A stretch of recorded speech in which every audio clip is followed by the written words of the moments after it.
This podcast is proud to be part of the TalkSport Fan Network. TalkSport.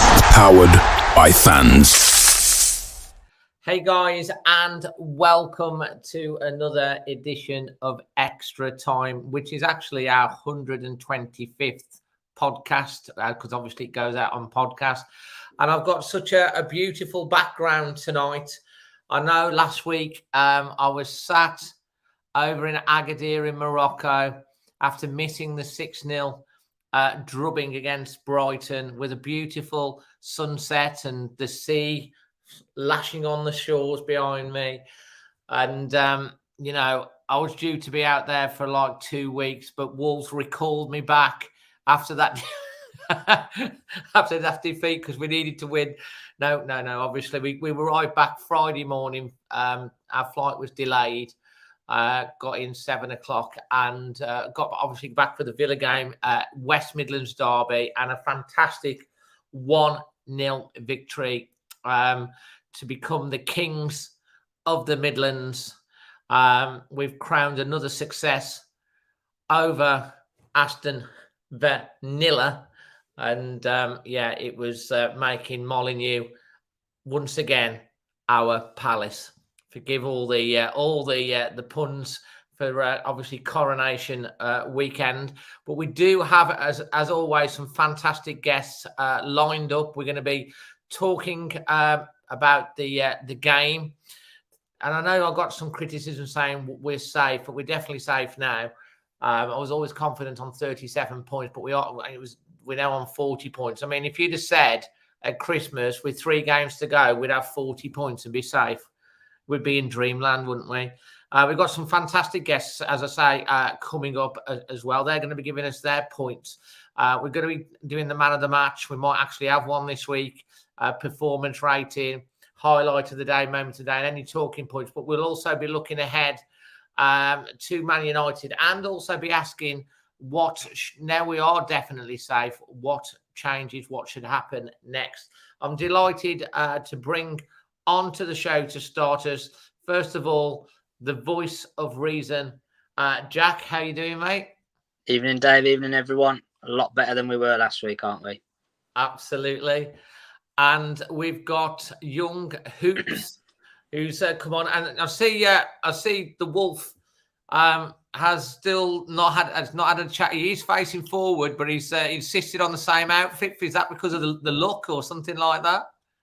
Do you know what I think, Dave? It's probably some of this Moroccan sunshine you've brought back, because it's been that sort of day today, hasn't it? So he's kind of quite cool and collected in his shirt at the moment. But yes, fortunately, the signs are good. He's facing forward, and he's I'm sure in as good spirits as hopefully everybody is listening at the moment.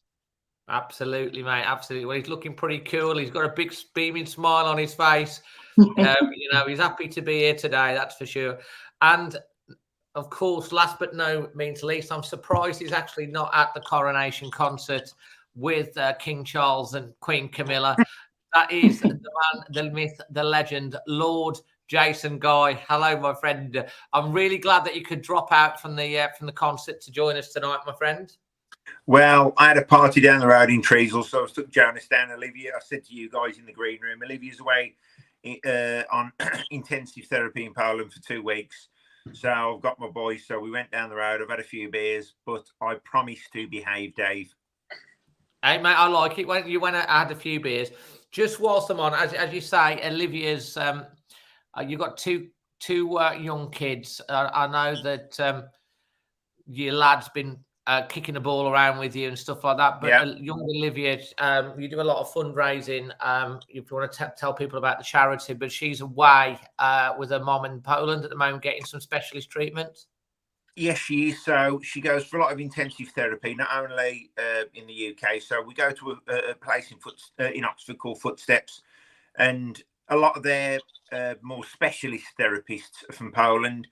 So it actually works out slightly cheaper to take to Poland. That's not the reason we've sent her there. We just want to give her the best chance that we can. It's important to us that we give her, we make her the best version of her. So she's in Poland at the minute. 2 weeks intensive therapy, starts at 7:30 in the morning. They've got lots planned for it. It's not just hopefully giving her the ability to walk. Thank you, Carl. but it's also speech therapy. There's just so much. So she's there for 2 weeks. So I've got the boy. So he's been. I've been running around with him today. He's been playing football in the garden, and I'm absolutely knackered, Dave. So I've come on here for a rest. I don't blame you. Well, Hoops, I also want to just talk to you a little bit before we get stuck into the football, because I think, is it your daughter that's been doing some fundraising today as well?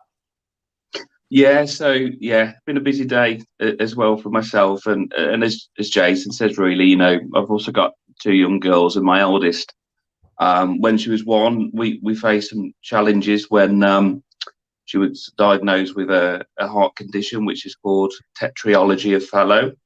So it's a sort of a complicated heart defect, and just post sort of her first birthday, she had open heart surgery.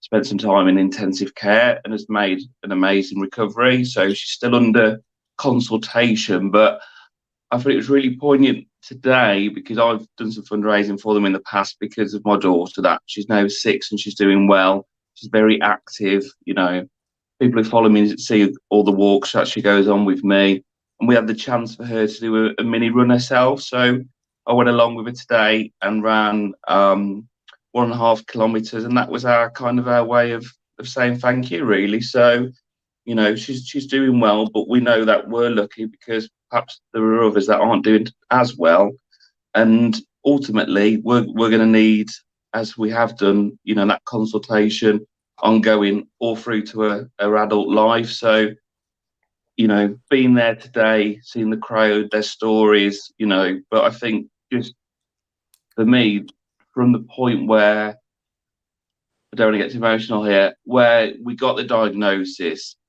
and kind of not knowing, you know, what the future would be ultimately, because it was so real new to us, to sort of see her doing a run now and doing so well shows that, you know, sometimes you get challenges, but you can overcome them. So it was a massive day for us today, family.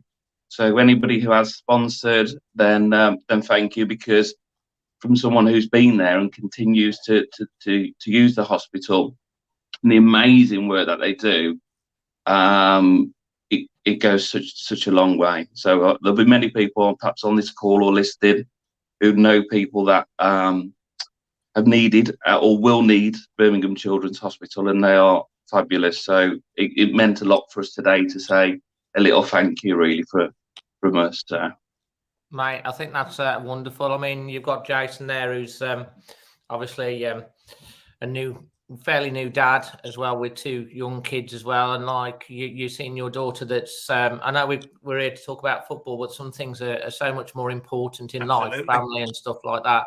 And see your daughter doing that today after what she's come through. And I know that it'll probably be a dream of Jason's just to see Olivia walking and doing something like that, won't it, mate?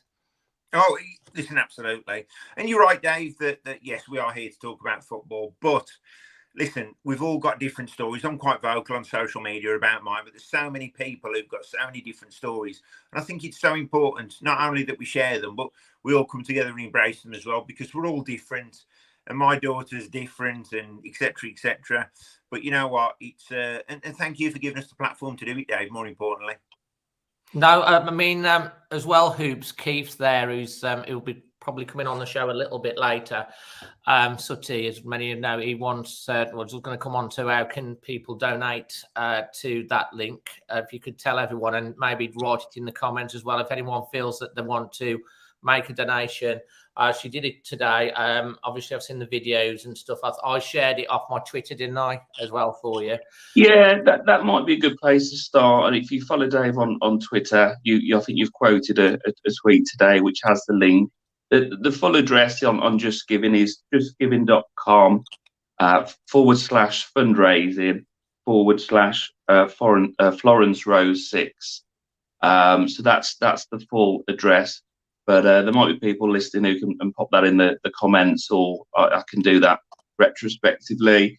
But if you follow me on Twitter as well, RyHoops83. But if yourself, Dave, or the channel posts it out, then that's great. We're up to about £1,100. Bless her. I said to her, how much do you want to raise? And she said 150 quid.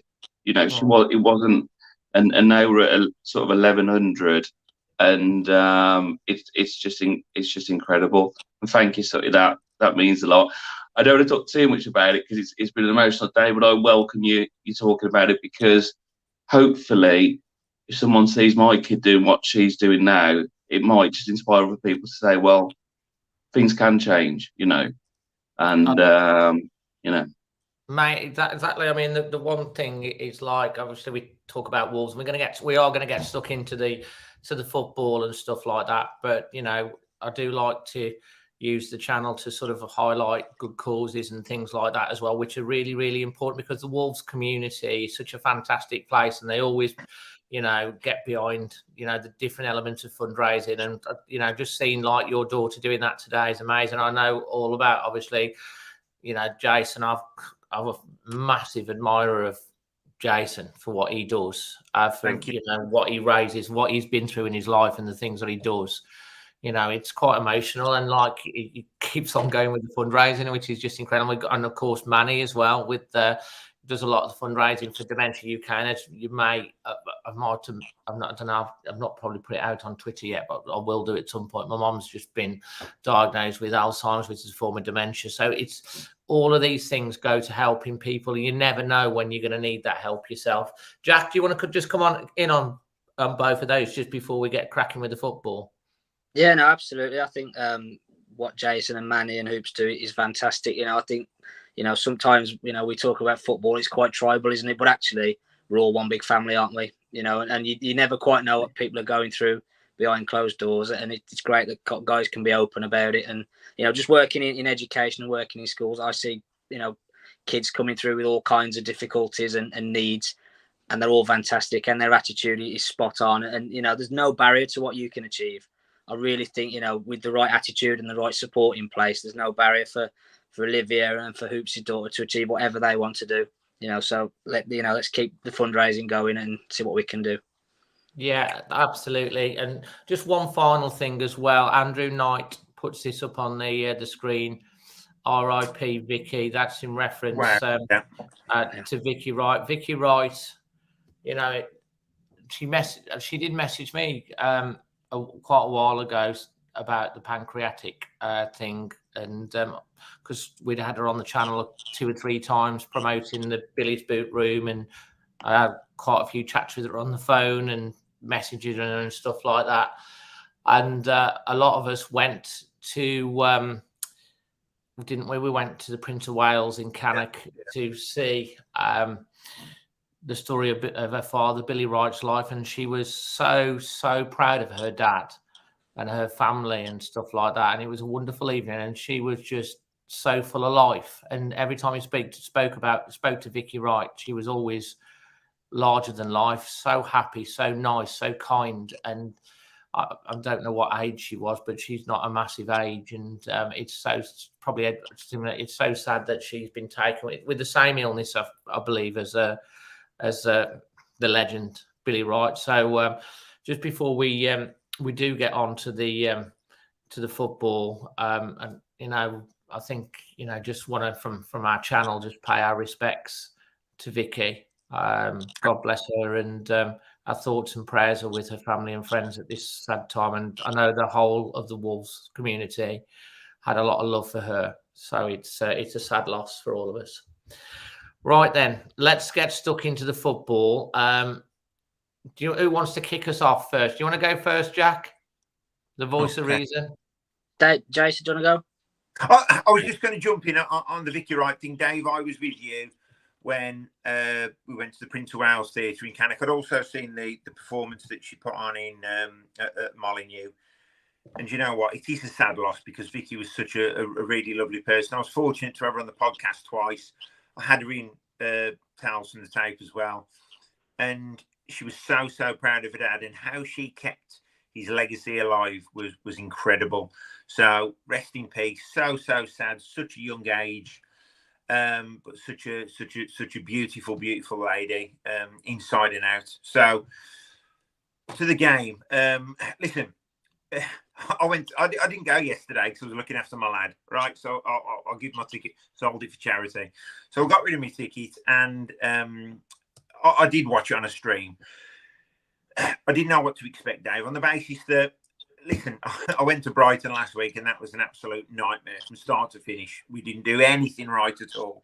So we're going into this, we've got to think, hang on, we're playing against arguably, possibly a better team than Brighton, maybe, but it's a derby. So there's a bit of fire in it. So I was a little bit concerned. And listen, it wasn't a faultless performance by any stretch, but to come away with that winning 1-0, we've got to be so happy. It could have been a real banana skin on the basis that last week it was an absolute nightmare. Confidence is low. I put out on Twitter in the week, give Dan Bentley a game. In hindsight, listen, Sarr has done a great job. Yes, last week we was all upset. He let 6 in. 2 or 3 of them were his fault, clearly. But listen, yesterday, the clean sheets, I mean, what a great stat that's out there at the minute, 10 clean sheets at home. The header as well, Gomez, really, really powerful header. Once again, Gomez is a player that's playing at left back. He's not a left back. He's got his doubters online. There's a lot of people, he's not a footballer, he's not this, he's not that. He gets a lot of grief. What a powerful, strong lad he is. And you know what, more than anything, he's got a heart. And what a goal that was, by the way. And they always look great when they're going in off the bar. So for me, it was a you can't call it a great performance, but I think against an Aston Villa side who are high on confidence, they've had a fantastic season, to get a win 1-0 like that in a derby, we're going to take all day. Absolutely. And you talk about we talk about Jose Sarr. I talked about it after my on my reaction. I don't know if any of you guys have seen that. Because I know he's had a little bit of stick, Jose Sarr. He's not necessarily the best footballer, keeper, but we've seen like the likes of Alisson. I think De Geer's made a mistake tonight for giving West Ham the league, from what I'm hearing as well. Keepers, when they make a mistake, they're always going to be, they make a mistake, it results in a goal a lot of the time. But it wasn't just Sarr last week, was it? It was the whole team with, when you've got the midfield, the attack and the defence falling apart, the keeper's going to struggle to keep clean sheets. But he's a great shot stopper.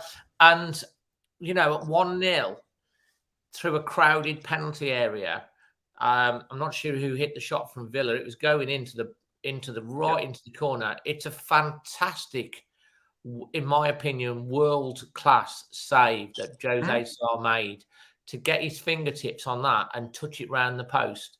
I mean, that was a game-winning save that he did there. And he pulls these saves off. It's just some of the distribution things where he gets found out. Yeah.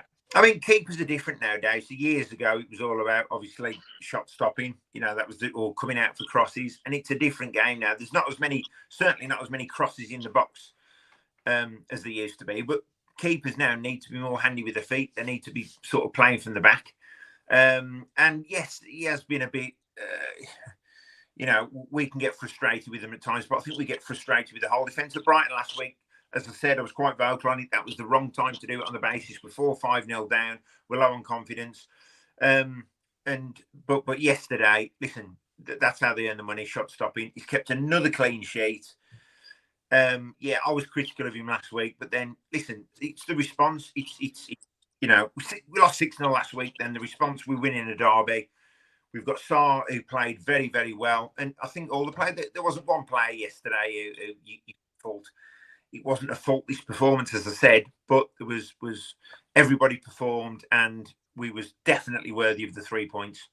Absolutely, and let's make no mistake, Aston Villa under Unai Emery are one of the form teams of the second half of the season. Up until last week when they lost to United, they hadn't failed to score in something like 10 or 12 consecutive games. They were 10 games unbeaten. They're full of confidence. You could see from watching them yesterday, they're a very, very good side. They're a very good football inside, and we had to work very hard at times to close them down. What I quite enjoyed, and I'm going to come to Jack next, is the energy levels that we seem to have, the way we were trying to close them down, to cause mistakes. And we did a little bit of the dark arts as well. We've been talking about set pieces for a long time, that we've not been getting anything from set pieces. And I was absolutely delighted, like you, Jason, for Totti Gomez. Like you say, he's strong, he's got a heart, He's athletic. He gives 150%, which is what you want. And I felt so happy for him scoring that goal because, you know, it's brilliant. But what was kind of cool in some ways was Dawson. Dawson was hustling and bustling with their centre-backs and stuff like that. And for me, I always, obviously, he was being pulled and stuff like that, and the referee had his eye on it. And I think it took the eye off the ball of the Villa defenders because of the argy-bargy going on with Dawson. And you've only got to, like, at this level, take a little bit of your eye off the ball. And Totti Gomez rises above. And it's a great header, underside of the ball and over. But I do think the stuff that was going on with Dawson did help us on that sort of point of view. Jack, I don't know what you think on that. You're nodding. Yeah, I missed the goal because I was watching McGinn trying to wrestle Dawson to the floor. And I was screaming, penalty. I didn't even see the ball go in. No, because I was watching, because it happened before, didn't it? And he stopped the corner coming in, the ref, and he kind of went, no more of that nonsense, you two, and whatever. And I kept my eye on it. I thought, we're going to get a penalty here because he's blatantly not even looking at the ball. He's just trying to wrestle Dawson. So I was watching that. I saw the ball sail over them two, and McGinn pulled him over. I'm going, penalty. And the bloke next to me goes, oh, it's gone in anyway. It's a goal. So, and I think you're dead right. I think their defenders are the same. They were kind of watching that nonsense. If you look at Tyrone Mings, I mean, he's absolutely nowhere, is he? I mean, just to make a quick point on him, you think the stick that Harry Maguire gets on social media stuff, and he's twice the player of Tyrone Mings, isn't he? You know, he's an awful Tyrone Mings. But, you know, I mean, just on the game in general, I think Jason's right. You know, you could pick little holes here and there with some of the things we did. But I think tactically, I think Lopetegui got it spot on, because if you watch how Villa play, they almost play with 3 number 10s. There's no width at all. They haven't got a winger who kind of gets to the byline and whips across in. They kind of come inside all the time. And what we did, we just said, right, you can have as much possession as you want. I think they had 60, 65%. But as soon as your number 10s get the ball on the edge of our box, we're going to squeeze you. We're going to press and we're going to squeeze and we're going to block and we're going to tackle and we're going to snap and we're going to bite at your heels. And that's what we did all game. And I think that kind of really made a massive difference in terms of stopping them. I mean, you mentioned the Sarr save. But apart from that, they never really had a moment where you thought they should have scored there. Because I think the one with... What about that free kick, though, right towards the end? I mean, that I've got to say, that was a clever free kick. And he puts it at the ball because it took everyone, but it was just a little dink over the top. It was obviously a move. And they did Villa did a couple of these training ground free moves, didn't they? That one where they passed it across and he hit it. I think Sarr had it covered and it went past the post. I mean, that's the sort of thing that they've been working on. It's the sort of thing we need to be doing a bit more of as well, I think. Yeah, they've got a permanent set-piece coach, haven't they, within their coaching setup, which, you know, again, something we could perhaps be looking at. I don't know whether Lopetegui, because, I mean, under Bruno Lage, Tony Roberts did all the set-pieces, didn't he? I don't know whether that's still the case or whether someone else has taken over. We don't know. So, yeah, I mean, set-pieces now are a massive part of the game, aren't they? You know, these Premier League games now, you watch a lot of them. There's fine margins in it all the time. You know, a set piece here and there. You know, if you're good at set pieces like Brentford are, that gets you 15 points a season, you know, in terms of attacking and defending. And then, you know, without set pieces, Brentford would probably be sort of where Leicester are and Forest and those kind of teams, aren't they? So set pieces are absolutely massive. I thought we defended them pretty well yesterday. Attacked them, like we said, pretty good. I mean, since Neves has started taking the corners, we've looked a lot more threatening from corners, haven't we? He's been hiding for the last 5 years on the edge of the box, hasn't he? I think, you know. Yeah. You know, unearthed a bit of a talent there, maybe a couple of years too late. But no, I mean, going back to kind of what we were saying, I think the clean sheets is everything, isn't it? That's why, you know, Lopetegui takes them out for a chicken dinner or whatever it is whenever we get a clean sheet, you know, because he knows, doesn't he, that's, you know, if you keep a clean sheet, the very, very least you're going to get is a 0-0 draw. And you know, and at this point in the season where we don't need performances, we need points. 0-0 draws are absolutely everything, aren't they? And clean sheets and points everywhere. So, again, you know, really solid performance. Wasn't a vintage game. You know, I've seen some stuff online from Villa. Oh, we were the better team. We should have done this. There wasn't a lot in the game, really. If we're being, it was a bit like the Crystal Palace game the other week, wasn't it? Could have gone either way. They probably feel a little bit unjust. I mean, the stats, they had more possession, more shots on goal, and we won the game. But how many times early season has that been the other way around and we've lost the game at the end of the day? You know, we took our chances. Just to remind everyone that there is a secret word tonight. So see whether you can actually spot all of us saying the secret word at the end. And I do want to say a big thank you, as always, to Wolflife for powering extra time.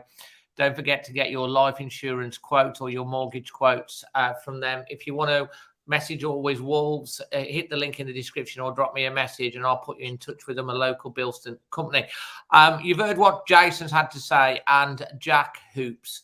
Now you and obviously your mate, who's seems to be getting ever bigger in the screen, and it's like he really is wanting to be part of the show today. What's your take on what Jason and Jack's had to say?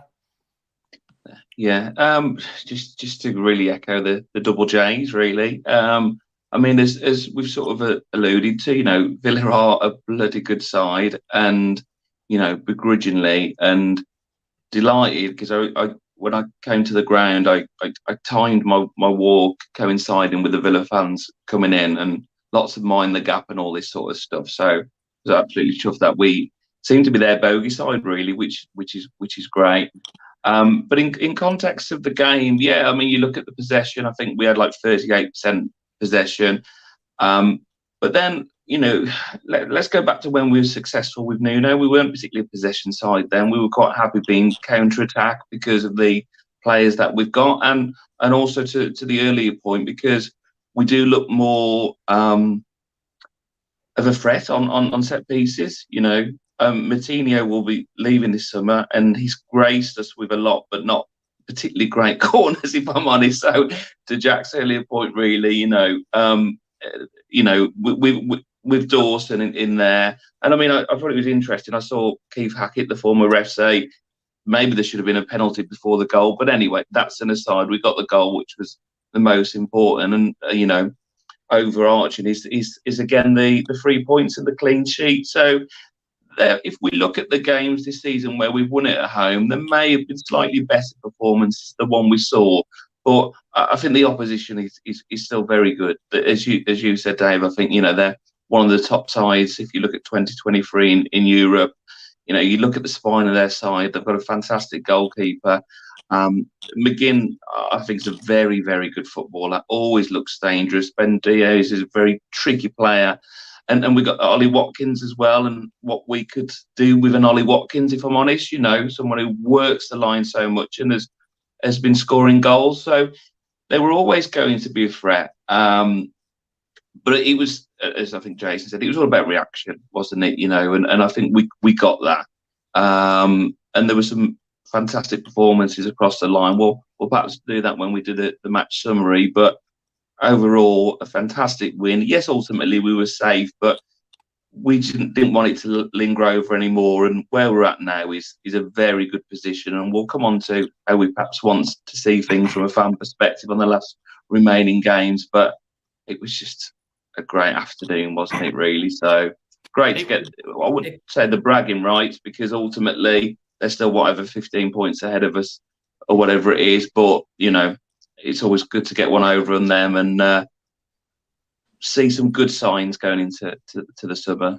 I'll tell you what, you are right, obviously, and we've got to get, as I say, we've got to give Villa a lot of credit because they are a very good side, and you can see that the way they continue to try and play, and they play good football. They had more possession stuff. I thought aside from a couple of chances, like you say, they never really threatened. We had a couple of really good clear chances as well. Costa coming in.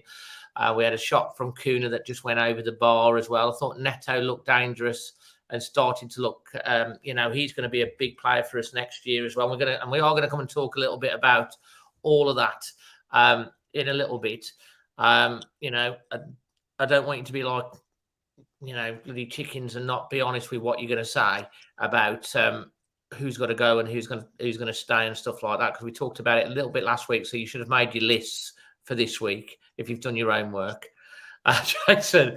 But before we get on to that, let's talk about our before we get on to that, let's talk about Jason, first of all, man of the match, performance rating and highlight of the day for you. So I'll go man of the match for me. It was his 33rd birthday yesterday, Craig Dawson. You go on social media and listen to Wolves fans, all the superlatives they can use about him. He's been fantastic and quite an unlikely signing, really, because we are used to, some of our best signings this season, especially, haven't cost much money. And Craig Dawson is one of them, and testament to that. Great player, great birthday gift for him yesterday. I thought he did really well on the corner. So once again, going back to that point, it is quite frustrating about Moutinho taking corners. Yes, it's great that he waves at us, but equally when he plays it short or plays the corner and he can't beat the first man, he's so frustrating. With Neves, you know, it's going to get to its intended destination. Dawson's work off the ball yesterday as an attacking threat was incredible. So, yes, we know he scores goals from corners. Obviously, he scored on his debut. Yeah, McGinn was transfixed on stopping Craig Dawson from scoring. So his mantra's been, right, Dawson's gone on corners. John McGinn, you stop him. And he's left Totti free. And Totti's great header. And listen, let's be honest. Would Craig Dawson have put an header in like that? Probably not. They've left Totti completely unmarked to a degree. Bang, what a great finish. But for me, Craig Dawson has had an incredible season. One of the most unlikeliest of signings. But it's not just the Wolves fans on social media. It's all the other teams as well that say how good Craig Dawson is. So for me, he's man of the match. Performance rating, bit of a difficult one, really. You know, as we said, it wasn't a fantastic performance by any stretch. But the response we've got from losing 6-0 last week to winning 1-0 this week in a derby, I'm going to give them an 8 out of 10. The moment of the match for me, you've probably seen it. I've been a bit of a critic of this player on the basis that I worry about his injury record. I worry that we're never going to see the very, very best of him. But Pedro Neto, you've seen it now. So the way he was closing down the players, the way he was. So I think there was 4 or 5 passes, and he chased player to player to player to player to player. And in the end, their back line made a mistake. It went out of play, and he actually cheered. And you know what? 5-6 years ago, that playing football wouldn't be celebrated. He just wouldn't. But the way Pedro Neto did it, he just was so eager, and you know what? For me yesterday, that was a fantastic moment. And it's the small wins like that, and it's Neto like that, chasing those players down. It just shows he's got the energy, the drive, and these are the players we need in the team. So that was my moment of the match yesterday. Absolutely well summed up. Jack? Yeah, man of the match for me, I'm going to go Super Mario Lemina. I mean, I think, again, he sort of set the tone for everything that was good about our defensive work. He was sharp. He was snappy at the heels. He was everywhere. You know, whenever you thought, oh, they've got 2-on-1 here, he was quickly across to kind of snuff it out. Whenever there was a ball loose in and around our box, he was the one that got the block in or made the interception. I think when you've got a player like that, it's almost like you've got 2 players on the pitch with the same shirt on, because he's absolutely everywhere. Tireless energy. So fantastic again. And like what Jason's just said, a player that went under the radar, I think, in January in terms of sort of the outside football world. You know, it'd been a bit of a, loose cannon at Southampton and Fulham, hadn't he? You know, there's a lot of stuff about his character there, and people were saying, quite sure, but he's been phenomenal, hasn't he? And he's been a massive reason why we've got 30 points from the 20 games under Lopetegui. Highlight of the day, I'm going to go similar to Jason again. Craig Dawson holding the ball in the corner. I know you were going to say that, man. That was brilliant, that was. Yeah, I mean, again, just exactly what we were saying, that game management, that being smart, taking the sting out of the game. I mean, I think just to make a quick point, I thought the best person in terms of taking the sting out of the game was the referee. I mean, there was a foul every 30 seconds, and actually it probably helped us more than them. Whistle happy. If we're being honest, yeah, because there's just no momentum in the game at all. Every time there was contact, foul. But that bit at the end where they could have perhaps mounted a bit, they could have thrown Mings and Konza up front if they wanted to, and started back. We just kept the ball up in that corner, didn't we, with Dawson and Wang Chan. And again, that nastiness, that nasty streak where, if you've got 3 points in your hand, you don't let it go. And I think that was kind of the attitude again yesterday. And like we said last week, don't need a refund, don't need, stuff in the paper and on Instagram. Put your performance on Saturday. That's your apology. I'll tell you what, apology accepted, because that was brilliant yesterday. And performance rating, again, I feel like I'm copying Jason. 8 out of 10. Solid. Well said, Jack. Hoops. Listen, Jack, if you're copying me, I'm good with that, mate. There you go. I think for me, man of the match, I was tempted to actually copy Jack, because I think Lemina was very good. But I keep thinking back to Neves. We talked about Neto and his closing down. Sorry, the press. That's what it's called now, not closing down. That's what it's called now. Not closing down. No. we saw that evident. At times he was on his own doing it, but he led from the front, didn't he, as a leader Neves did. And I think there's been criticism, perhaps fairly, of Neves, perhaps when Gomez came in and did so well, and we don't look as effective with Neves, but I thought Neves was excellent yesterday. Neves, in terms of his delivery, set pieces, he's closing down.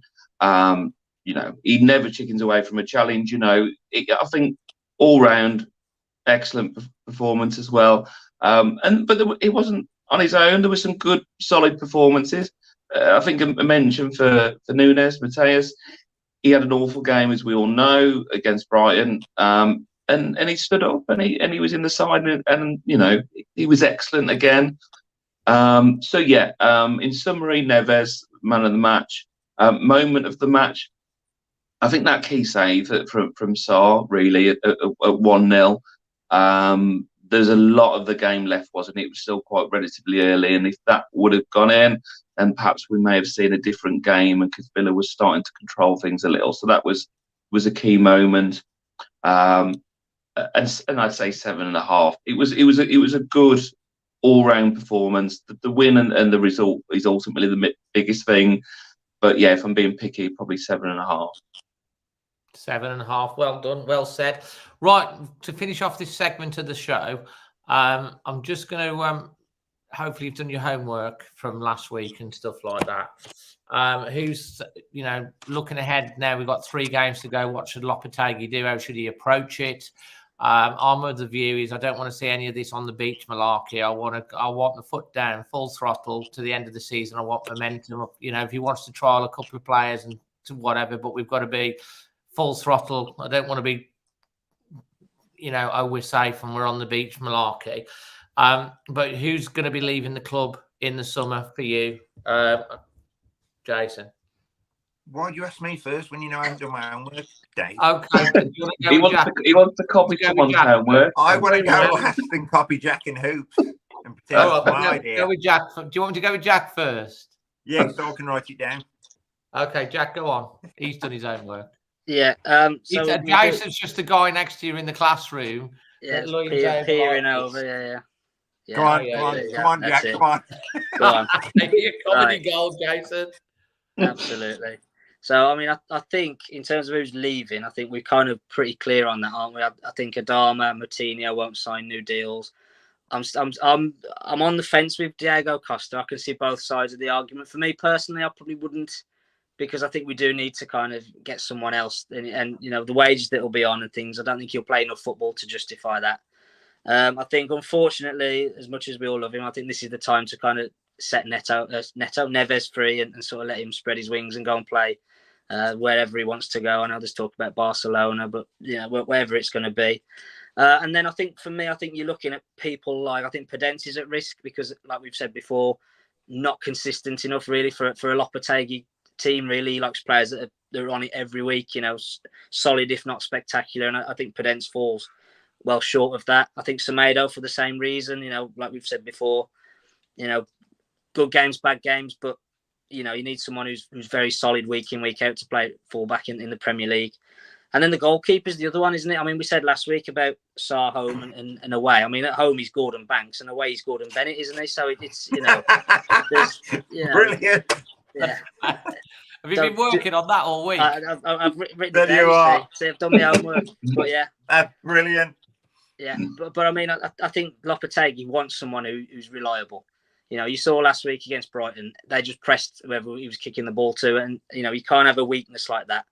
So in terms of what the squad will look like, I think we'll probably have a new number 1 goalkeeper, a new right back, centre half possibly. If he's not sold on Collins, he doesn't seem to give him much of a role, does he? And like Jason said, Dawson's 33, so has he got 38 game season in him? Maybe not.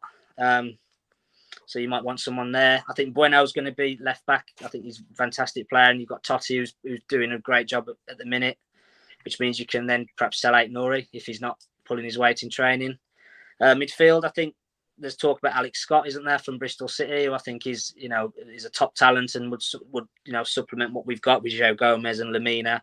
And if Nunes, Nunes is one where people are saying, if we got our money back, I'd take it. But a year under his belt in the Premier League, a full pre-season under Lopetegui, he could turn out to be a completely different player. So I think he's one where we've just got to, hold fire on that one before we kind of try and cash in and just see what's going on with that.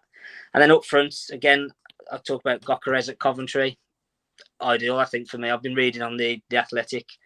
The EFL journalists are saying, he's the one that's ready to step up and will take the Premier League by storm. He's the kind of player that we don't seem to go for, but probably should, especially as he's just a couple of junctions down the M6, isn't he? So, he's right on our doorstep virtually. So yeah, I think it's going to be a big summer. I think there's going to be lots of changes in and out, and there you go. So. Oh, well, mate, I don't know if anyone else wants to add to that. If you're going to let Semedo go, we're going to need 2 right backs, though, aren't we? Possibly, yeah, because I think Johnny we didn't mention as well, didn't we? Which, again, he's probably going to go. Oh, yeah. So, yeah. So Jason or Hoops, who wants to go next? Do you want Hoops to go and you make some more notes, Jason? No, because I did my homework, Dave. And go on, then. I made some notes last week, so I'd like to speak about them if that's okay. Listen, I've got to echo Jack's points. No, we've got to be realistic. I think Moutinho last season, we probably give him another season, and he's been a bit of a big part player this year. I don't think he's going to be a passenger that Lopetegui is willing to carry on again. I think he'll do a decent job elsewhere as he sees the twilight of his career. With regards to Jimenez and Ait-Nouri, I think that's as one. I think there's been a falling out of somewhere. I don't think it's repairable. Yes, Ait-Nouri was on the bench yesterday, but he was never, in my opinion, likely to feature. It looks like Neves is going. That's pretty evident. Costa, I've said this, I don't think there's any room for sentiment. Next season, if we had, we had some new signings, quite a few players leave. I think if Diego Costa started up front for Wolves next season, we'd be asking serious questions on why we hadn't signed a number 9. Adama, Pedence. I think with Adama, he still hasn't signed the contract. Would I like to keep him? Yes, but when I say yes, he's an impact player. He doesn't want to be known as an impact player. He wants to play football, and I get it. Pedence, for me, I think he's a great player, but fires hot and cold. Collins, I don't think he's good enough. I don't think he's anywhere near good enough. So if Collins went, I wouldn't be particularly sad to see him go. With Semedo, I do see something in Semedo, but I think with the money we paid for him and what's left on his contract, I think the sensible option is to sell. Guedes as well. That's one. I can't, I think that's one we've 100% got to cash in any way, shape or form, because he doesn't want to be at the club. And this is what upsets me about Silva, because I was Silva's biggest critic. What he needed to do was go out alone and do a job. He's done exactly that. Yes, it might be a bit of a glorified pub league, but I do think now he's stronger, he's bigger, he's more confident. And I do think now it'd be a different player coming back into the Wolves team, but he's made that many comments in the media that now he doesn't, he wants to continue elsewhere and that. And you think... You want about Fabio now? Sorry? You want about Fabio? Yeah. How many Silvers we got? Sorry, Have I bored you to sleep, Dave? No. I kind of blended into the Guedes thing. I was just checking. Yeah, sorry. Fabio, Mr. Silva. Sorry, yeah. We Silva. I just think he's done really, really well on loan, albeit not the greatest of leagues, but he's still got that confidence, and that's what he needed to do. He couldn't have done it in the Bundesliga. We couldn't have done it in, La Liga. He had to go to a lower standard league to do it. So he's got that confidence. He looks stronger. He looks bulkier. He looks exactly what we need. But he's made that many comments in the media. You just think, come on, I don't think that's going to make any difference. Any comments? He's going to say that about PSV and there, and he's possibly. But all right then, Dave. So the argument is that there should be people advising him around him, saying just keep your mouth shut and concentrate on your football. Absolutely. I mean, and this was exactly the same with Morgan, wasn't it? When he was stuff like that, young lad. Look, half the fan base wanted Lopetegui out 4 weeks ago. Now there's probably 10% last week as well. Well, yeah, exactly. Yeah. So the thing is with Silva, he already had to win a lot of people over by going out on this loan move and proving he could do it. And now he's done it. he's making these comments in the media. That's the frustrating thing for me. You don't know how much of that's being taken out of context. So, the way I look at it, going to come to see what Hoop said with Silva. We've paid 35 million. We are not selling him back out for peanuts. He's someone's either got to come in and pay 35 million. They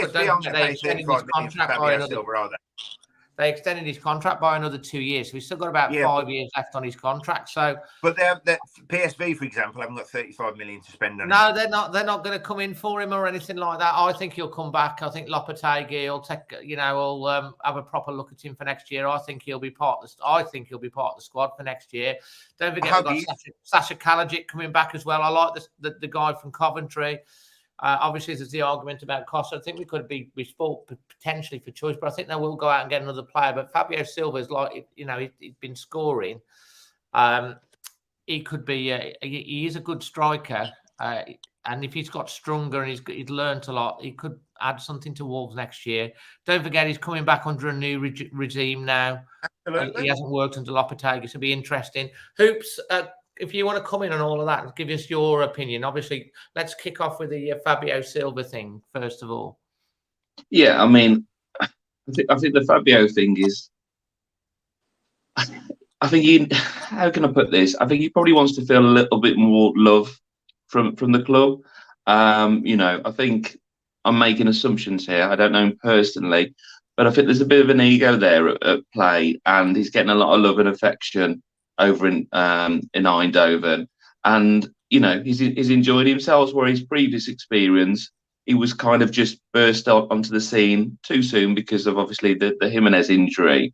So I think he's enjoying that level of football. He's playing week in, week out. I agree. I don't think the optics are great. I think there should be a word in the air to say that you are employed by Wolverhampton Wanders Football Club. So I think, with an experienced and articulate coach with Lopetegui, I think he can be someone who can, put the arm around his shoulder and say, "We want you to be part of things here."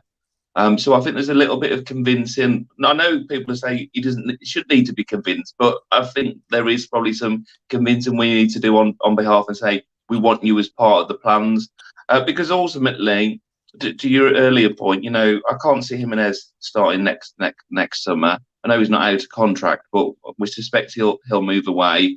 So to follow on that point, the others will be the out of contract players. Semedo, I understand, has a 2-year option. We hold a 2-year option on Semedo, so we can exercise that. I think that makes sense, because even if potentially we sell him, we keep him as an asset, and we can look to strengthen. And then I think still we would probably need another striker. Sasha. We've seen 35 minutes, haven't we, ultimately? And we know that he's had injury problems prior to this, so we can't assume that it's all going to be peachy when he comes back. And I certainly wouldn't retain Costa. And that's just as fantastic as he has been for us. And then, I don't want to, I'll half a salary. Well, but then he's if we're going to develop as a side, that's great. There is a financial aspect, and it's a good point, but I don't think it's a financial aspect for Wolves. It's who is going to be leading the line for the next 3, 4, 5 years. And Diego Costa wouldn't fit that role. I just think he's been fantastic for us, but I think we can get too engrossed in sentiment here. And there are good young devil's advocates here, you know me. You can play. There is a lot of people that are very much like, he's getting fit, he's looking sharp, he's running, he's, the way. But Dave, the same people. All of the above. When he goes 10 games without a goal, the same people will be going, "What did we sign him for?" So, Hoops is right. And exactly. He's only got one goal as well, hasn't he? Really. So, but I don't want to be harsh on him because he's been fantastic, and he will have played a part in securing our status. So, he's very welcome anytime he wants to come. But I think, we mentioned the Coventry striker. I talked about Ollie Watkins earlier in the core, and that's another example of a very, very good Championship young striker. So, they don't all work and convert into Premier League strikers, but, Ivan Toney's of the world is another one who obviously we're linked with in the past. I quite liked Solanke at Bournemouth. I think there's a player there, and he would be an interesting proposition up front for us. And then, Jace talks about Pedro Neto. If we can see what we saw in him sort of prior to his injuries, let's remember we were all relaxed about Jota going because Neto was that good. And so to kind of, in terms of what I would like to see from a fan perspective, the remainder games is keep starting Pedro Neto because he needs games. I mean, there'll be players in this team because things haven't worked out for them that probably can't wait for the season to finish. But if you're Pedro Neto, he must be so frustrated. He'll want the season to keep going because this is his pre-season that we're seeing now. And he could be amazing for us next year. So I think I wouldn't say build our team around him, but I think hopefully, and it's not a false dawn and it can be more of a longer period, he will be key for us next year. Other than that, I think centre-half. I slightly disagree with Jason Collins. I think there's a player there, and I think there's a good young centre-half there. But he may go again in the market. And it also depends, is he going to change his formation next year? Is he going to go 3 centre-halves? That's probably... I don't think no chance he's going 3 centre-halves. Lopetegui plays 4 at the back. If he goes back to the back 3, he can bring Cody back. Well, you never know. Cody could be back in pre-season training, but that's another that's a whole show on its own. Yes, obviously some really good points there. We'll get into this in a lot more depth once the season's out the way. Obviously, when we have our next in person and stuff and talking on here as well, we'll be talking about this more. Obviously, Wolves are safe, 100% safe. Before we finish on this segment of the show, quick score prediction. Are you going? A score prediction for next week. We'll go with you first, Hoops, for this one. So I'll be following that one from home, the United game. I think it's difficult. They're a strange side, aren't they? United. I think it's. Do we see a complacent Wolves, which we saw at Brighton when we felt like we're secured, or do we see, a team who are hungry and still want to end the season? Well, let's say we'll probably go somewhere in the middle, and I'll say a 1-1. 1-1. Okay. Jack. Yeah, I mean, I think their home form's very good, isn't it? I mean, I know they've lost away from home again tonight, haven't they? So, if it was at Molineux, you'd be a lot more confident. But I think there's a little bit of pressure off for us, and that can work both ways. We saw it last week, didn't we, at Brighton, where there's a bit of an after the Lord Mayor show after we'd beat Palace, and just didn't work at all, did it? So I think if you're Lopetegui now, you're kind of little mini targets, aren't you? So you're sort of saying, right, let's see if we can finish above Bournemouth. Let's see if we can finish above Chelsea, for example. Let's these last 3 games, let's maybe target 5 points, a win and 2 draws or 4 points or something. So keep it interesting for the players, and keep that motivation going. There's no reason we can't go there and get a result. I think it'll be difficult. Our away record isn't great. So the optimist in me says, we'll pinch a draw, maybe 0-0. It might be a bit of a drab game, but yeah, so maybe a draw. A draw. And Jason? I think I'm going to sit on the fence with this, Dave. I think the shackles will be off. We are safe now. We're still mathematically not safe, are we? And people will still keep pointing that out.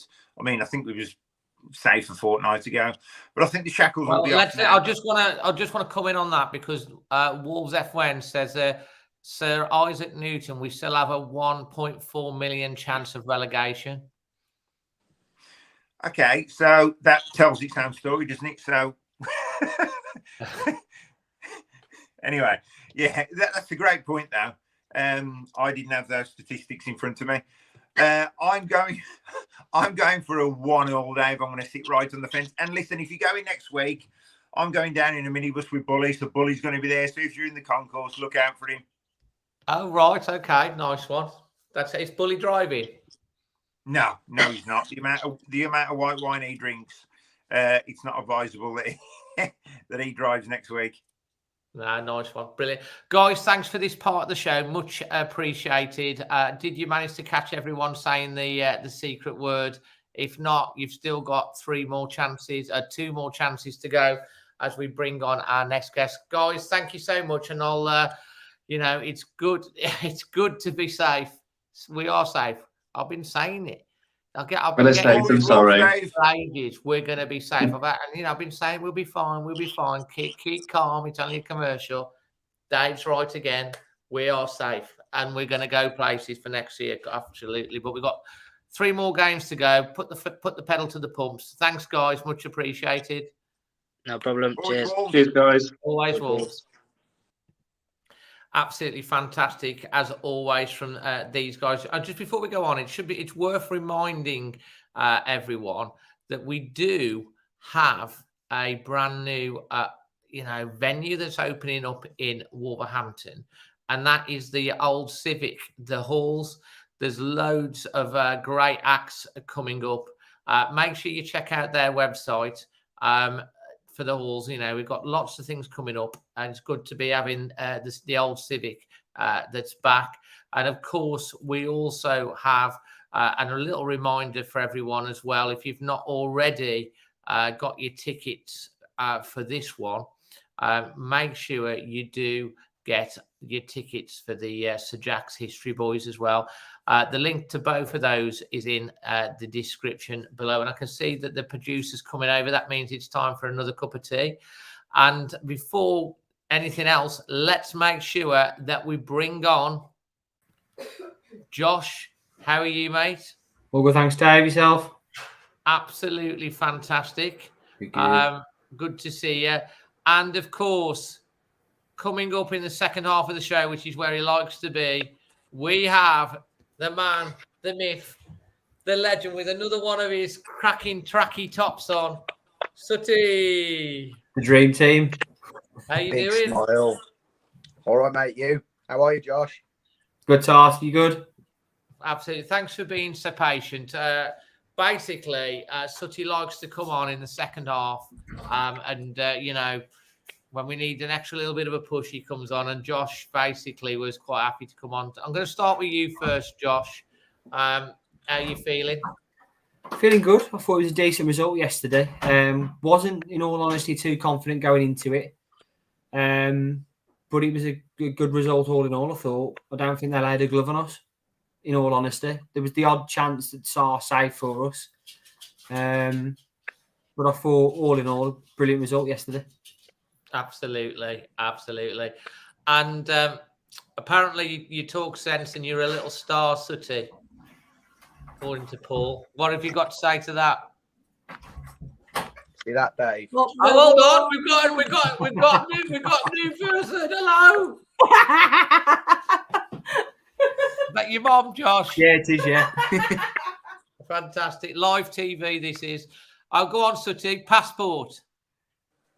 I don't think they're going to be needing that, Dave. Villa. No. They might open the drawer, Dave. Drawer open. Listen. For another year. As we were singing in the subway, as we're walking back up behind the safe bank, you can stick your passport up your... I went to the game yesterday, Dave, with 2 Villa supporters. Oh, you did? Oh, yes. Yeah. And did you meet up with them after as well? We were going to get battered. I seen them, as I told you before, I always watch the opposition's podcasts and their vlogs and whatever from the game. And before the game, there was, we're going to hammer these 6-7-0. They're awful. They're one of the worst teams in the league. Wow. I'm not saying we were brilliant. We weren't brilliant. But we showed that bit of passion, didn't we? And really got stuck in. They played for the shirt. Yes, Dave. Play for that thing behind, didn't they, Dave? As he said last week, you got to play for that. And Lopetegui said afterwards, when he went back in the changing room, everybody left everything on the pitch. That's all he expects. He can accept losing, but what he can't accept is not putting a shift in. You don't put a shift in, you're gone. And it's simple as that. So I was chuffed yesterday because everybody put a shift in. Everybody. Absolutely. And as you say, it's not helped Aston Villa with their European aspirations as well, which was a double bonus. But you have to say they have got a good side. They've got a good manager. They've done well, and it's good to have a rival, a local rival, because I can't see the West Birmingham Baggy Birds coming up anytime soon. I know they've got to win tomorrow and hopefully results against the players, but I think if they did, they'd be cannon fodder. Well, I think they're in big trouble, aren't they, if they don't come up, Dave? Financially, I mean, they are our biggest rivals, and I personally despise that club, but I wouldn't want to see them getting financial trouble. Football's all about rivalries for me, Dave, and the banter. And without that, you've got nothing. And let's not forget as well, Dave, when we nearly went bust, they had buckets going around the Hawthorns collecting money for us to help us out. So it's banter. I don't like them, but I'd love to see them back up here because I want to batter them, Dave. Yeah, do you know what? It's right what you're saying, because like I had a couple of comments. I put a couple of TikToks out, and I get these West Brom fans going on and or on the comments and stuff like that. 5-1 still going on about that. It's like I'm like, what division are you in? Sorry, who are you? Type of thing. But they still keep going on about like you haven't beaten us, have you? And I mean, we never really had a proper derby during the COVID season, which was a big shame. They got back up, and then you couldn't have a crowd there. A derby's not really a derby without the fans, is it? No, not really. I mean, they are to us what we are to Villa. Villa can't beat us, can they? I mean, we do seem to have the sign over Villa lately and stuff like that. I mean, the Villa fans must hate playing us because it's like we are turning into a little bit of a bogey side.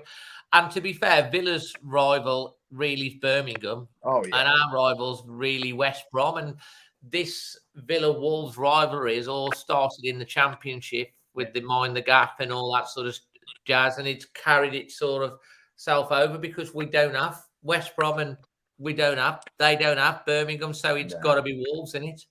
Absolutely. I mean, I think it started when of the season we won the Championship, and they reported us to the EFL saying, how are they getting these kind of players? They've got to be cheating. I think it was them, Leeds and Derby reported us, I think.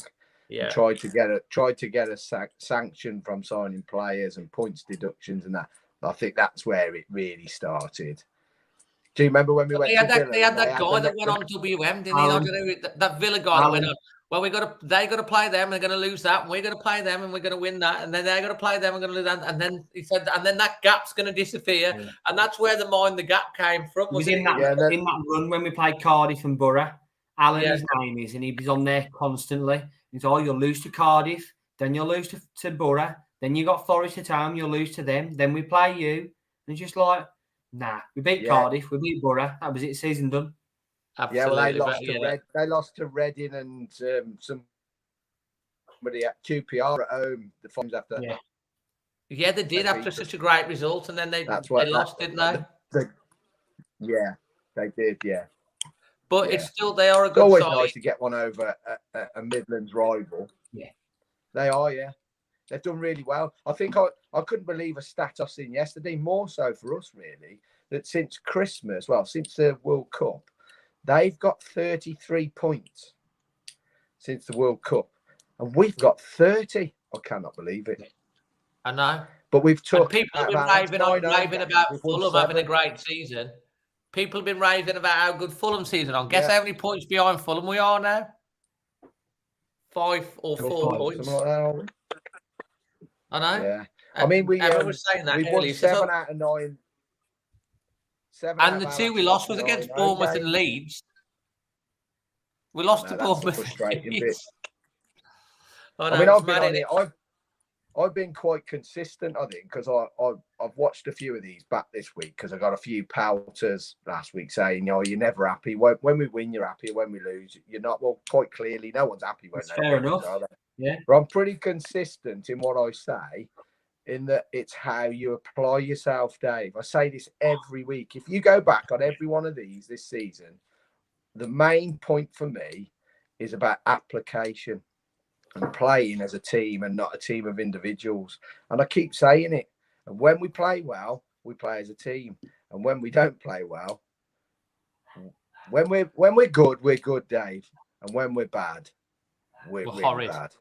Yeah, we Yeah, are. There's no sort of in between, and I think Lopetegui will iron this out, and I think there'll be some major change now over the next few months into the summer. There will be major change of staff, I think. Do we want to cover that? Do we want to cover the changes off now before we get into the game? Because we were rolling on from the end of the last segment. We were talking about like what's going to happen now. I mean, I know you said you were going away and have a think about it as well last week, Sutty and stuff like that. You know, and I kind of like were quite passionate last week. I know a lot of people in the comments and stuff like that were going on about like the result, and I was like, you know, these things are going to happen when this manager's been here 4 or 5 months. You've got to trust him, and you know we've got to give him the time and stuff. And I was pretty convinced we get a reaction this week, and we did, because every team can have a result like we had last week. It wasn't great; it was terrible, but they are professionals, and they needed to stand up and be counted. It's like Jack said, the biggest apology that you can do is to go out and beat Villa, and they've gone and done it. But, you know, we're now at a point where we are. I thought, you know, I said we were safe when we beat Palace. I still think we would have been, but I didn't think we weren't going to pick up any more points. And now we are, you know, 1 in 4 million chance of relegation. We are safe, 100% safe now, really. We were 100% safe before. We're now 110% safe. What's the next 3 games going to be, Lopetegui going to be looking at? And what sort of changes for you are you looking at happening over the summer? Well, I've got a list, Dave. I thought you might. You a list. So, do you want me out first? Yeah, you're happy to for him to go with this, Josh? Yeah. So I've got 11 players potentially. I've got. I put in the private chat earlier. Yeah, I don't think okay. too far off. So if we do yours first, if you do yours first, Sutty, and then you can come in with yours after that, then Josh. Yeah. Right. These are the ones I'm going to get to leave, or I'm getting rid of. Adama Traore, he's going anyway, isn't he? So yeah. Raul Jimenez, Johnny, Aït-Nouri, Neves, Podence, Sarr, Guedes, Moutinho, and Semedo. Okay. Now, I reckon out of that lot, there's a few that you ain't going to get nothing for, Dave. But Aït-Nouri and Neves, I think Neves is going to go, Dave. We've got to cash in, or we've got to give him a decent contract now.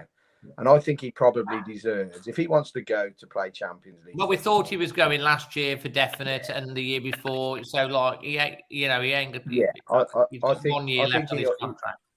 Yeah, we get 1 year left. You ain't going to get no more than 30 million for Neves. So for Neves and Aït-Nouri, I reckon we'll get 45 million, as I said last week, right? Right. But for Podence and Sarr, I think we could get between 25 and 30 million for those two. So let's call it 25. That'll make it 70 million. Yeah. And then Guedes, we've got to get at least 20 million for him because we spent 90. 30 on him, didn't we, or something? So that's 90. And then you'll have another 20 million for Semedo. So there's 110 million. If you look back last week, Dave, I said we need 150 to have a real good go at this, to so he can form his own squad. And I think he started forming his own squad back in January. That's what he wanted. He'd obviously seen the likes of Dawson because he played against him in the Europa League, and Dawson was outstanding for West Ham when they played Sevilla. But the ones there's a couple who are on my keep list, likes of Collins. I'm in no man's land with Collins. I think I'd send him out on loan, Dave. Right. Get him some regular football, as I would with young Joe Hodge. Yeah. I'd send him out on loan. So I think they'll get a lot more out on loan than they will from just sitting there and coming on doing 5-minute cameos. Do you know what I mean? Yeah. So, we've got another visitor. Yeah. Right. Good evening, sir. So I think we can get 110 million there. Now, if they're on about going quite big again, if they put I don't know if they can top that up. So we got 200 million for this bloke to go and spend. I think we're in business, Dave. And I think I'm opening this draw back up, Dave, at the end of the season and getting that thing back out again. So you've European tour. If they give him 200 million, they give him every penny he gets off them sales. Say he goes along with me here and they top it up to 200. I think that's coming out again. And that flag's going on a tour. I love it. I love it. Okay, Josh, over to you. So, just because I know someone said it's my brother, this is my dad. I've already had my mate. He's my dad. I've got my dad. Hi, Dave. You're right. Hey, you're right, mate. You're right. I'm good, Tom. And I've got 11, which is, I think Sutty was about 10 there. I've got 11. So if we go from the back, potentially. Saar, potentially. Only if I've got his name up here. Yassine Bono. The Moroccan. Yeah, there's been talk somewhere. There's been talk of him. He's 32. Yeah. But that's Saar going out. If he comes in, I see Saar going out. I don't see Semedo renewing his contract. Cody, obviously he's going to go. Out Newry and that's another 4 odd million. Yeah, he'll end up at Sheffield United. He'll end up. Cody. Out Newry and Johnny. There's 5. Neves, Moutinho. Nunes is a potential because there's been talk about him since January. Yeah. Then you go into your wingers. I think you'll see one of Pedence, Neto, or Hwango. That's 9. Neto and Wang won't be going anywhere. Lopetegui really likes Wang. And Neto's just coming back from injury, and I think he won't be going out. But Pedence potentially, although my dad will probably cry. So that's 9. Then you got Raul, and then you've got the man who he's been on about to me all night through the window, the other side of the room, saying, "Oh, he needs to stay." Costa. Yes, definitely. He wants Costa. Why are we keeping Costa? Why are we keeping Costa? Because he got that old head about him, and like I've watched him in a few games recently. He comes deep, he picks the ball up like a proper old centre forward, and then he plays it off to the other guys. He's not going to put it. He's got to that age where he's not potentially going to put it in the net. There's going to be other players that could, and I think he could like educate these younger players. Because he's old heads, isn't it? You need old heads, isn't it? Like how Dawson's come in. You need players like that to come in. Sign him for another 12 months. He's like been catching up on fitness. Like he was 6 months behind everybody, wasn't he? And you can start to see him now doing these little things. He might not finish like he used to do, but get him in there in the mix. Like I didn't see the thing with Mings, but I like to see it. But that's like old school things. Picking up on these guys and getting involved. Absolutely. And you know the other thing about Costa, he really does get the crowd going. Exactly. He gets the atmosphere going. Yeah. That stuff with Mings, when there was everyone was singing and Mings was pooing his pants. It was brilliant banter and stuff like that. But Costa will do something like what Dawson did with the corner. They will get the crowd going, and the atmosphere was fantastic yesterday. We were talking about earlier in the season. I'm on the match day experience group, and as is Jack and stuff like that. And I know there's lots of initiatives that have been put in place to try and help this. But the other thing is the team winning at home and hope and stuff also helps. And someone like Costa who will. Won't stand back. He will give it. He does get the crowd going, and then everyone gets going. He does do that, and he is a big influence in the dressing room as well. That experience. Yeah. So I'm not against Costa. I don't think we can afford him on the salary that he's currently on. But if Costa really wants one more year, and he's really settled at the club, and he likes it, and he likes the acting, then he's rich enough to be able to go, do you know what? I'll stop around and I'll drop my salary demands and I'll stop. You say about his salary, Dave. I've seen somewhere, I don't know how true it is. He's only on about 65 grand a week. Is he? Yeah. Well, Costa might just want to stop around for the crack for next year. He might think he's part of something here. Lopetegui likes him. And if you've got like young Fabio Silva that's coming back, and we bring in that guy from Coventry, and then you got Sasha as well, then what a guy to have around the place as well. Come on. People are a bit I said to you a few weeks ago, but I'd keep him, Dave. I would, because if the likes of Silver's coming back and the lad from, if you got the lad from Coventry, yeah. But as I said to you before, I can say this because we're after the 9 o'clock watershed. He's a bit of a shithouse, any Dave. And he got hold of Mings yesterday, didn't he? And you can see Mings, he soon chickened out of it, didn't he? He didn't want none of that, really. He tried to put up a bit of a face, but you could see he's soon trying to shake his hand and that. But Costa's horrible, Dave. He's horrible to play against, but he's our horrible. Keep saying it. Yeah. It 60 grand a week in this league. Nothing. It's peanuts. It's nothing. You've got young kids at Chelsea, 18 years of age, who've never even played for the first team, who are on 80 grand a week. Well, exactly.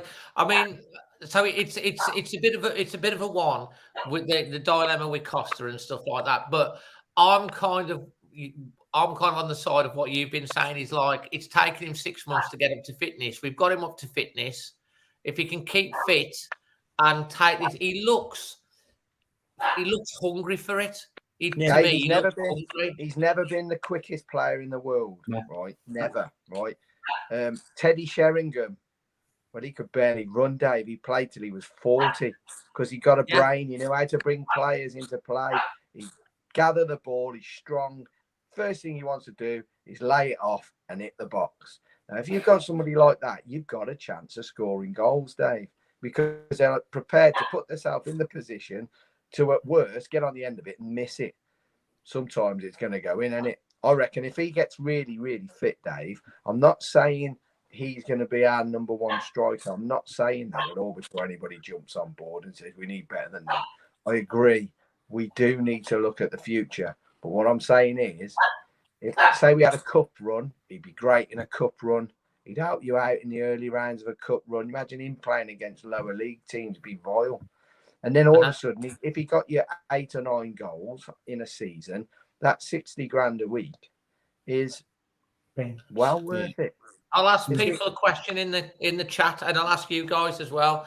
We love Raul Jimenez. He's been a fantastic servant for our club, you know. But who would you keep for next season? If you were to say Raul or Costa, and you kept one of them, which one are you keeping? In Costa. The chat, Raul or Costa? Yeah. And you unfortunately, we've seen more of Costa than we have Raul the last year and a half. Raul Jimenez will never play for us again, Dave. His missus has put paid to that with Instagram posts and all this about we should be respecting him. We paid him a fortune when he was injured, Dave. Absolute fortune. We've helped him with his recovery. Yeah. If we didn't show him respect, he wouldn't have been going off to that World Cup. It's as simple as that. He'd have been out of the club already. So that's what I'm saying. If you're going to keep an experienced striker around the place, and it's Raul or Costa, sad as it is to say right now, because we have got to recognise Raul was much loved and he had a fantastic season. And you know, we feel for what he's been through, and we've been through all of that. But like, you can't be like sentimentality, like you said, Sutty, and stuff like that. Would I like to see Raul get one last hurrah at Molineux to sing his name? Sentimentality, you know, come on for 5 minutes at the end of the Everton game if we're winning, that would be nice. Yeah. But I don't know. Maybe it's actually I'm just soft. It's gut-wrenching, really, though, because we saw him at his best, and it's absolutely gut-wrenching the way it's gone. You want him to do well. We've had the only game for me since he's come back where he's looked like his old self was Southampton last season, and Sar's booted that ball up. Raul's ran straight onto it, turned 3 defenders and put it in the back of the net. That's the best we've seen of him since he's come back. Absolutely. Well, Lord Jason disagrees. He thinks that Raul offers a little bit more, but that's what football is all about. Right, let's get into the game yesterday. We'll start with you first, Josh. What would you want to say about it? Any points you'd like to raise before we get on to the... I'm gonna leave you two because I didn't go yesterday, so I'll leave you two. Good to see you, mate. Nice to see you, Dave. Cheers. He's been saying for the last few weeks he wanted to come on. He's welcome. You can be a double act in the new Anton deck. Hey. It wasn't clean. So I thought when we had the spells in the first half, I thought we played better first half than we did the second half. Midfield first half, I thought we rolled it a bit more. Second half, I thought John McGinn and Douglas Luiz handled the ball in midfield better than we did. The one thing I will say is, and I know he's come under a lot of slack the last 2 weeks, Núñez. I think he's been told at the start of the game, man mark Ramsey all game. That's exactly what he did. He marked Ramsey out the game completely. And you saw if Ramsey came in, he ducked in. If Ramsey went wide and Young came in, Semedo went in, Núñez come out. I thought Núñez, I think on that right-hand side, is a lot better than he is when they're playing on the left. And we saw it the last 3 weeks where Neves came back in and they put Núñez on the left. It didn't work. Did not work. Put him out on the right in this 4-4-2 that we seem to be playing. It's on his dominant foot. He can play out to the right-hand side, down to the corner flag, pop it in, follow the in-swinger. Thought he had a good game. Another person we need to give a shout-out to yesterday was Toti. I thought Toti did brilliantly. He man-marked Traore at the game. Traore, the fact he was hauled off at half-time for Leon Bailey. Leon Bailey come on. Didn't even realise he was on the pitch. Yeah, he never got a foothold into the game, did he?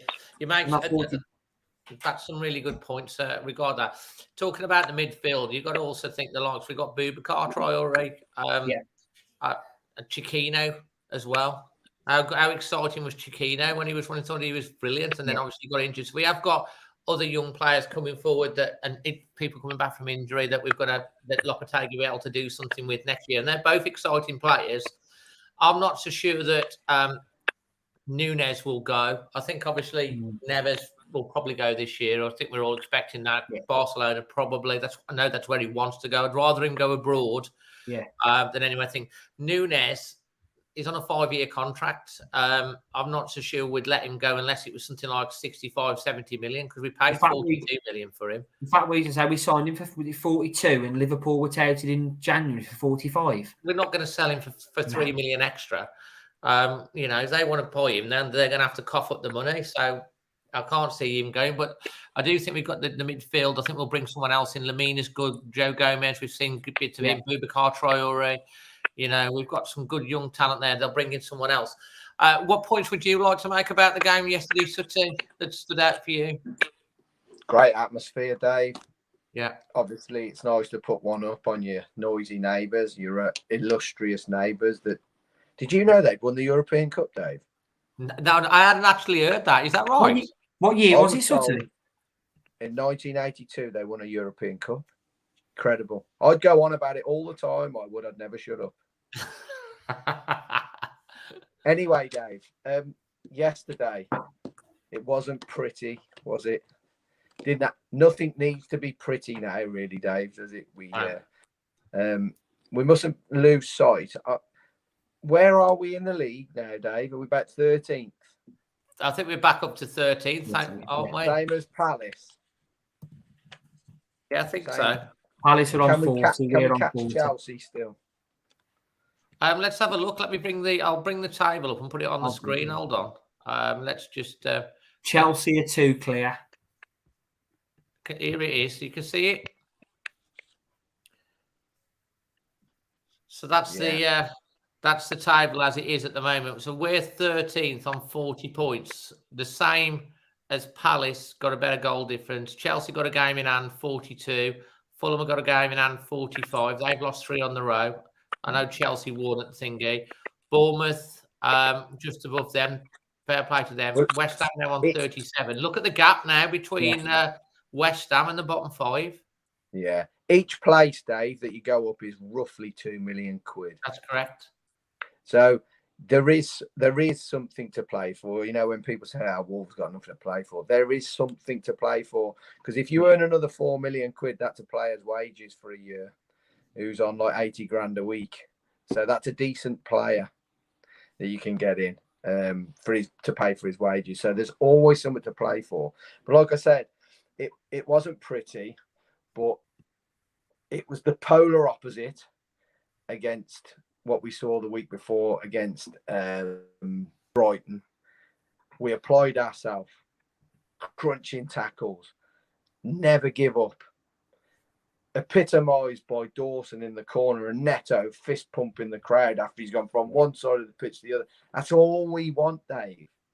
That's all. I'm pretty sure 90% of Wolves supporters just want to see application and effort, and we'll applaud you off the pitch. If we got beat 5-0 at home, I've seen us get beat 6-0 at home and get applauded off a pitch. That was Southampton years ago. We applauded them because they absolutely put a shift in. We weren't as good, obviously. Southampton only had 6 shots, didn't they? They had 6 shots already. But I think we won. We actually won the battle, Dave. And sometimes you've just got to win that battle. Now it's gone. Now we've got bragging rights. We've took 4 points off them this season. We should have done them at Villa Park. In reality, we should have had 6 points against them because we should have been out of sight at half time. We should have had 3 at half time. But that's not the case. We've took 4 points off them. We go to Man United next week, and if we put the same application in again, then we can get something out of that game. But I would like to relegate Everton, and I know we're going on about goalkeepers. Pickford won't stay with Everton if they go down. Would you take him? Oh, that's a good point. Yeah, because I would. That's a good point. You'll get him for 25, 30 million. If you've got 200 million to spend, you get him for 30. I think he's got 2 years left on his contract as well, so you'll get him a bit cheaper than what he should cost. Be a good shout, he would, because he'll have to stay in the Premier League or a top league. There's only so many leagues he can go to. I can't see him going to Spain or Italy, can you? So he's going to stay in the Premier League. Everton's next 2 games? I'm just going to pull up the the scores and fixtures for you. I'm going to put this up on the screen so we can look at the games that are coming up, because it's interesting to have a little bit of a look at this as we're talking about. This is the scores and fixtures. So tomorrow, tomorrow you got Leicester away at Fulham. Everton have got Brighton away. That's a tough game.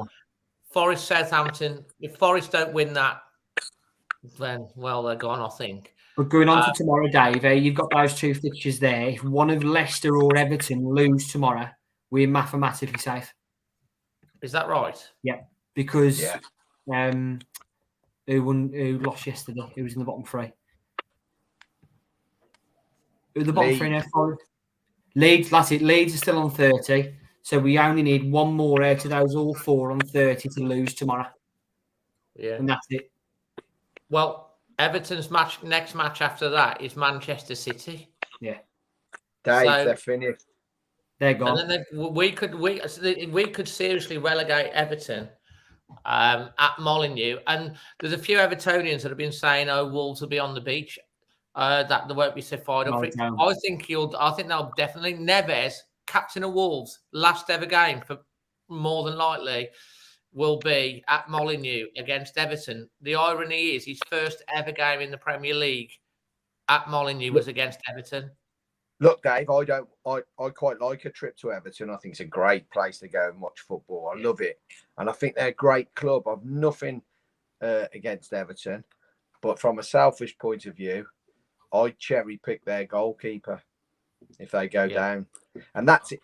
It's like it's basically like vultures circling now around an old chicken carcass, in it. Do you know what I mean? Where we're all looking. So Ward-Prowse, I'd take Ward-Prowse as well, Dave, all day long. I love him, I do. I think we got 13 goals again this season and 8 assists. That's a fair point. I know he's a player, isn't he? In that team so as well. I look at them bottom 3. Who would I have out of who I think would go down? Leeds. I wouldn't want anyone from Leeds. I think they're pretty naff, to be honest. They're poor. They're as poor as I've seen in the last since Christmas. Anyhow, they're bottom of the league. They've got 11 points since Christmas. Leeds. They're shocking. So I would take no one from Leeds, but I would take Ward-Prowse from Southampton, and I would take Pickford from Everton. Fantastic. And there's probably 80 million quid. Of your 200, you're just blown up in the sky. So, but, Alcaraz may be a shout as well at Southampton. Who? Sorry, Oh, yeah. Alcaraz. Yeah. We were linked with him last summer, and then he never come to fruition. Be interesting to see how that all pans out. To be honest, I think Everton are, I'll have the best stadium in the Championship if they go down with their new stadium, because they spend a bit of money on that. But they'll be going. I do, like you said, the good old club Everton and stuff like that. I ain't a big fan of their stadium, to be honest. It's one of my least favourite away days, Everton. Maybe it's because I'm small and you get the overlap, and sometimes you can't see and stuff there. Quite shallow. Their away end's quite shallow, isn't it? And you got the slope on the pitch as well. Dave, if they go down, they may well keep Cody. They may well sign him at £4 million quid. He's a bargain, and he's won the Championship. Don't forget. He's Do you think Cody's going to want to play in the Championship? He may have no choice. The only other option is Sheffield United, or if no other club in the Premier League, Dave, other than Burnley won't have him. Sheffield United would have him tomorrow, and whoever wins that playoff would have him. Right? Yeah. There's no other club in this Premier League now that would take Connor Cody.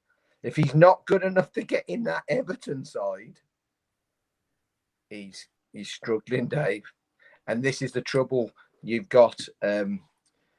He was great for us. I'm never going to knock him, because he was part of the revolution, wasn't he? Oh, yeah. He was the voice of the revolution, wasn't he? Yeah, he was, yeah. And if his missus hadn't have been all gobby and that again, I don't know what's wrong with these women of footballers. They like to get a bit protective and that, don't they? It was his sister, wasn't he, on Twitter? Yeah, just keep quiet. Just shut up. Don't say anything about it. I've got to go in front of thousands of people every week. And one day I have got to go back to Molineux, where I basically made myself. Let's not forget, Connor Cody wouldn't have been a senior international. Okay, he's a bit of a cheerleader without Wolverhampton Wanderers. It's quite simple. Well, so the theory is he could be back at Wolves in pre-season training if Everton don't apply that option.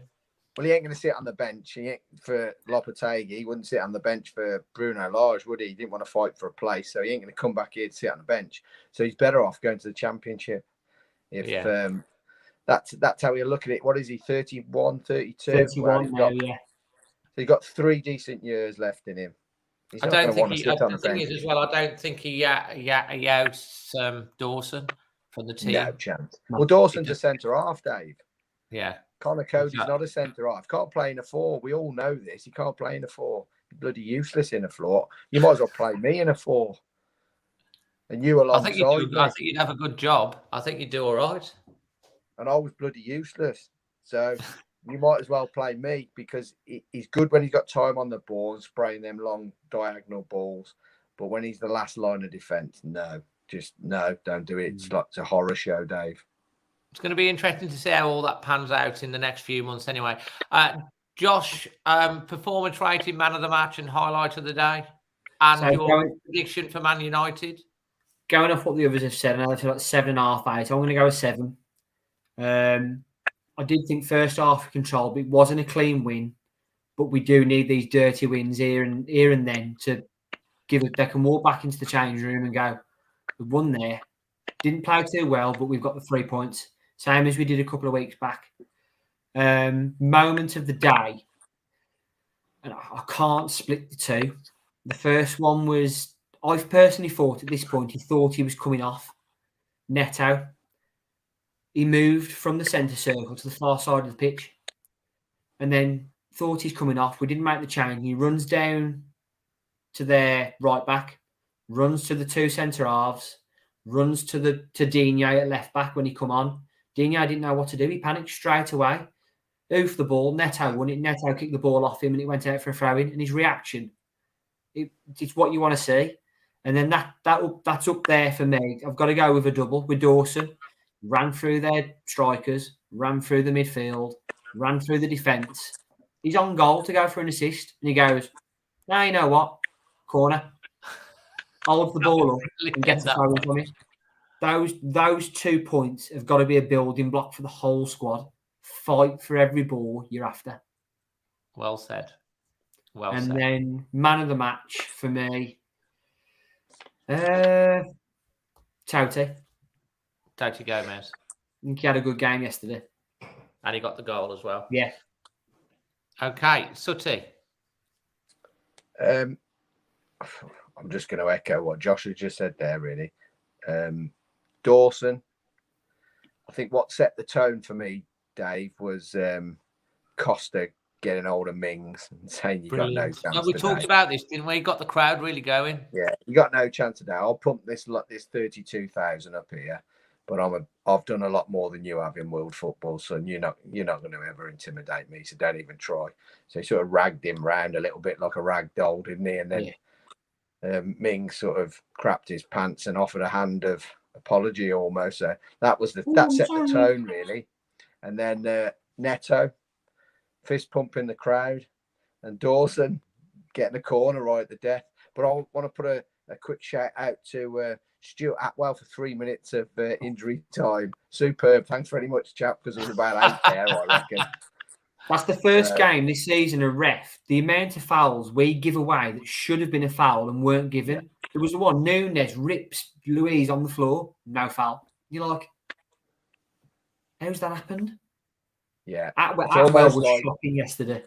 Yeah. It's almost like we've done our best to try and relegate Wolves, but they're up now, so we might as well give them a bit of slack. That's kind of it. Yeah, it's like, we've tried our best, but it ain't worked out. The amount of Villa fans on Twitter saying that Atwell had a poor game, I completely agree with them. The amount of fouls we put in that should have been fouls and weren't was unbelievable. Well, not only that, when offsides, like the ball was taken in the other half and things like that, it was terrible. But me man of the match, I'm going to give it to Dawson.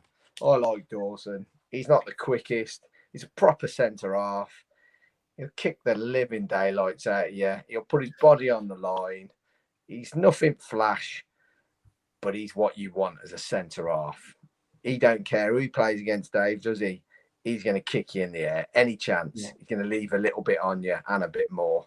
So he's my man of the match. So, and then, did you want a score prediction for Man United? Yeah, score prediction, yeah. If we apply ourselves, Dave, because we're due an away performance, aren't we? Yeah. I don't think we've had one since Southampton, have we? Really? No.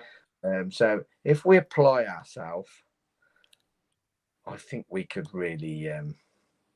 I think we get a point at least if we apply ourselves.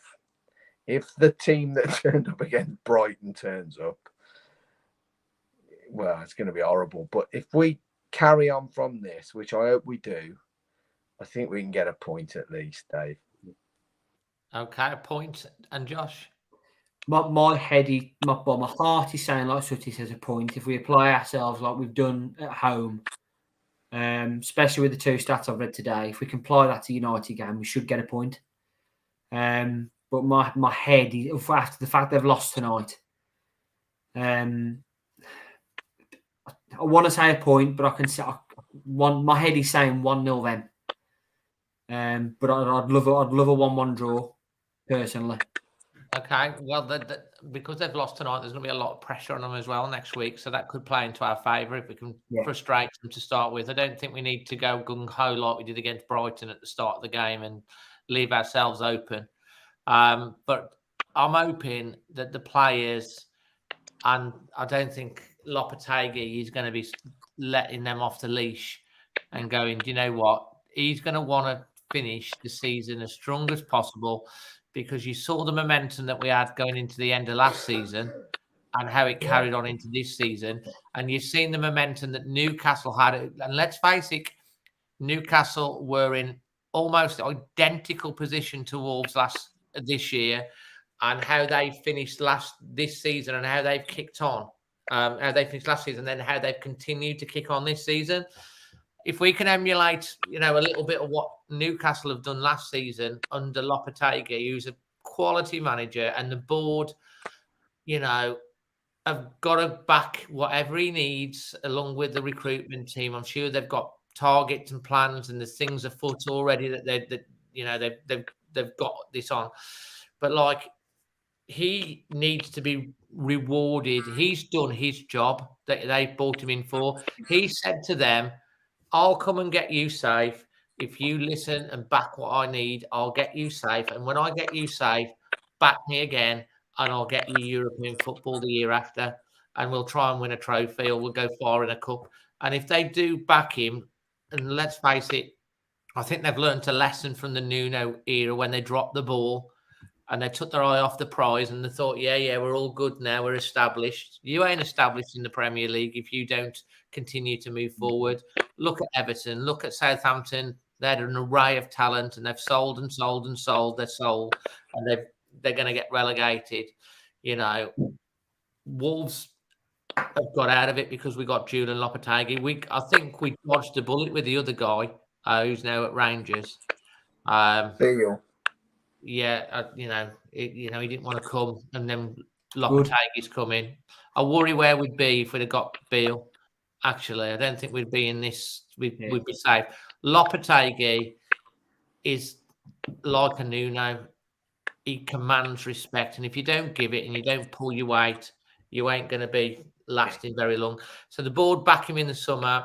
We have a good transfer window. There's going to be comings and goings. It's going to be a massive summer, and then I think, like you, Sutty, we could get in the El Passport out the year after. That's how I feel. Fingers crossed. And I think we might beat United next week. I just think we might. Ain't Moutinho due a goal? He always scores. Can't stop Moutinho, Dave.